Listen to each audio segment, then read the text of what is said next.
Pemirsa, 39% dari total anggota MPR DPR atau sebanyak 285 orang anggota DPR yang dilantik ternyata memiliki ikatan kekerabatan dengan pejabat publik atau tokoh politik nasional. Lantas apa penyebabnya dan seperti apa pula dampaknya terhadap partai politik?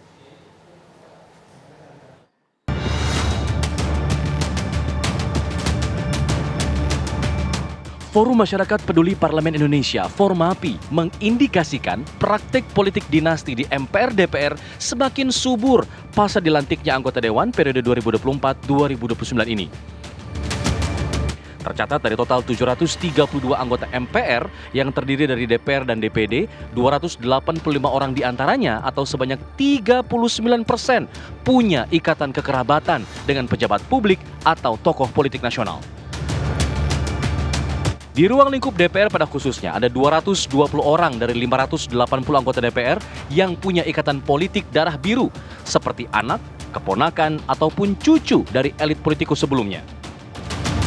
Sebut saja cucu Presiden RI pertama, Soekarno, Hendra Rahtomo atau biasa dikenal dengan Romi Soekarno. Pengangkatan dirinya didahului dengan mundurnya dua caleg terpilih yang memiliki suara lebih banyak dari anak Rahmawati Soekarno Putri ini. Ada juga putri dari Puan Maharani, Diah Pikatan Orisa Putri Haprani, yang juga ikut dilantik bersama anggota DPR lainnya.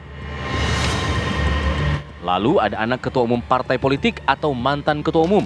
Sebut saja Putri Zulia Safitri, putri ketua umum PAN Zulkifli Hasan. Edi Baskoro Yudhoyono, putra ketua Majelis Tinggi Partai Demokrat Susilo Bambang Yudhoyono. Rafindra Erlangga, putra Menko Bidang Perekonomian Erlangga Hartarto. Dan ada pula Prananda Surya Paloh, putra ketua umum Partai Nasdem, Surya Paloh. Selain itu ada juga Rahayu Saraswati Joyo Hadikusumo dan Budi Satrio Jiwandono, keponakan dari ketua umum Partai Gerindra Prabowo Subianto yang juga presiden terpilih. Analis politik Burhanuddin Muhtadi menyebut suburnya politik dinasti di kalangan DPR akibat adanya normalisasi dari masyarakat karena sudah merambah hingga ke perangkat politik desa sekalipun. Dan tidak adanya larangan di ranah undang-undang. Normalisasi politik dinasti disinyalir bakal berdampak pada pelemahan partai politik. Jadi berdasarkan hasil penelusuran Kompas, kemudian juga Formapi, itu ada indikasi yang cukup kuat dari 732 anggota MPR, 580 adalah anggota DPR, plus 152 anggota DPD, total 732, itu 285 diantaranya, atau kurang lebih sekitar 39% itu punya ikatan kekerabatan dengan pejabat publik atau tokoh politik nasional.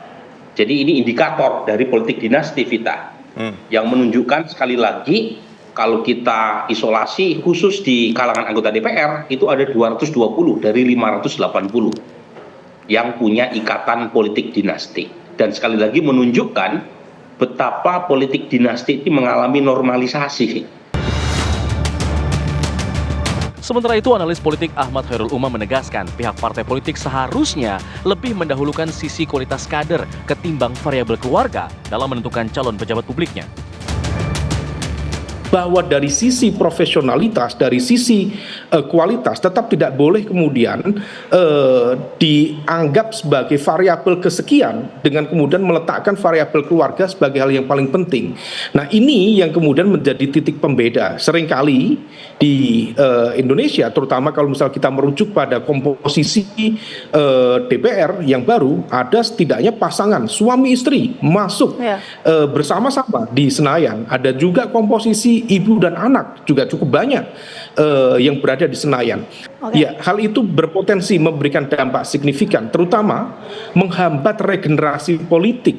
Karena proses regenerasi, proses rekrutmen hanya berada pada level yang itu-itu saja, sehingga kemudian tidak terdistribusi secara merata padahal kita jumlah masyarakatnya luar biasa. Ya.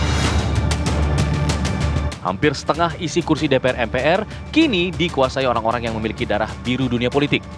Publik berharap wajah-wajah baru darah biru ini tidak hanya sekedar mendompleng ketenaran kerabatnya di dunia politik, tapi benar-benar memperjuangkan aspirasi masyarakat dengan mengedepankan kepentingan rakyat, bukan golongan tertentu atau bahkan keluarga. Tim TV One mengabarkan.